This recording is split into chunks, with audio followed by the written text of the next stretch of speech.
So here we go. I've put in a lot of these D-rings before, and this is just the best way that I found to put them into kayaks or canoes. But to start out with, you're going to need several things. You will need your contact cement. Pretty much any contact cement should work. This is a big can that I got at Lowe's or Home Depot, can't remember which. But you'll need a pencil. You'll need a little cheap chip brush and a sheet of sandpaper. Get some D-rings. These are pretty cheap on Amazon. I found a 6-pack for I think it was $11. You will also need some rubbing alcohol. I did not put that in my list, but I'll be using that later on. So I'll start by putting in my seat. I want to be able to see where the seat goes to make sure I'm not putting the D-rings in the wrong place. I probably should have sped this up, but I didn't. I am in the process of putting in a really nice seat for fishing. It's going to be a high back, super comfortable to sit in. I did a video yesterday where I was in it paddling, and it did really well. We'll see how well it wears on the kayak through time, but for now I really like it.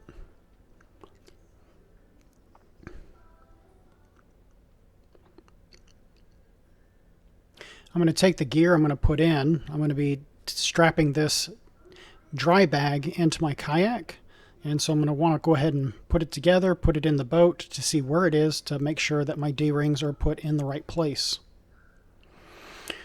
Of course, just using common sense, I won't be putting these D-rings in the joints where the kayak folds. That would not be smart. But I'm going to, once I see where my bag's going, I can toss that aside and get my D-rings, place them where I want them to be put. If I wanted to, I could bring a tape measure out and get them exactly in the same spot. They might be half an inch or so off where I put them. But then go ahead and take your pencil and mark around where you put them. Now you could use a marker, but that would be permanent and you have a little black ring around the D-rings, which wouldn't look that great. And of course my lead broke, so I'm going to go grab another pencil. Alright, I'll speed it up from here so this doesn't take forever. Go ahead and mark around your D-ring pads. And this next step is extremely important. I'm going to be using my sandpaper, and you want to rough up the kayak just where those pads are going and get it roughed up to the point to where you have no shiny on the kayak. I'm just using that sandpaper going around the edges of my ring to make sure that I have no shiny. They're just going to take a little bit of elbow grease. Here I go on the other side. I think I've got this sped up to 300%, so 3 times as fast, so it doesn't take that long, a couple minutes. Be sure to go back and forth, left and right, up, down, around in circles. Make sure it's all roughed up. Of course, my son had to come and say hi. And play around the pond a little bit.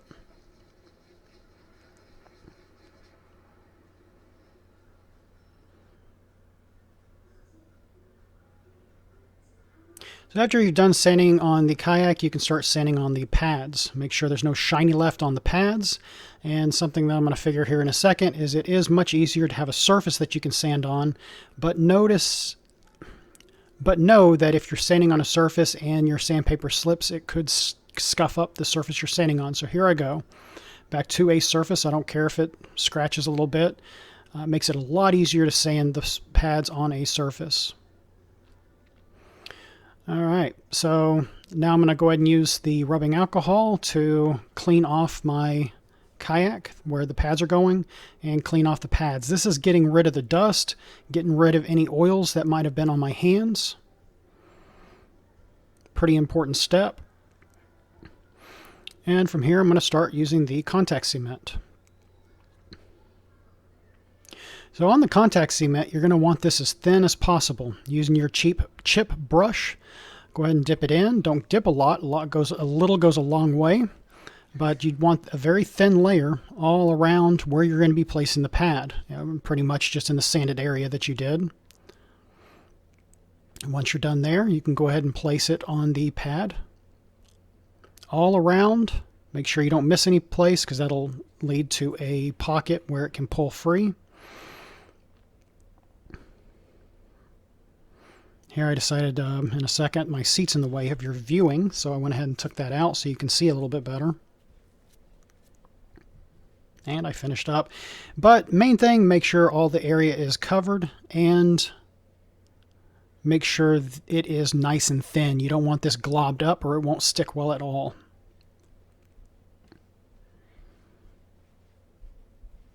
And so after you're done with this, you can go ahead and wait about 10 to 15 minutes for it to completely dry. You'll have about 2 hours, according to the can, to apply the pads after you put this on. So I would wait a minimum of 10 minutes, if not 15 minutes or so. But here I'm about to finish up the pad. Again, thin to win.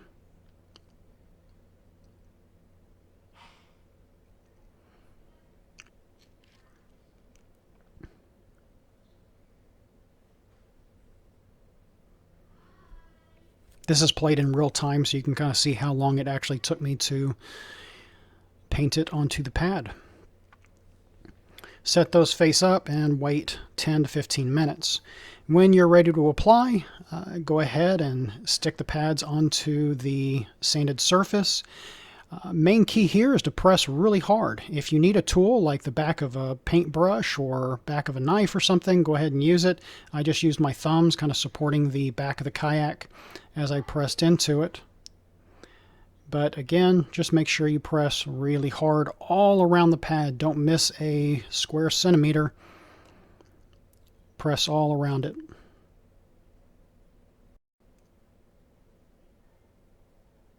And I am done.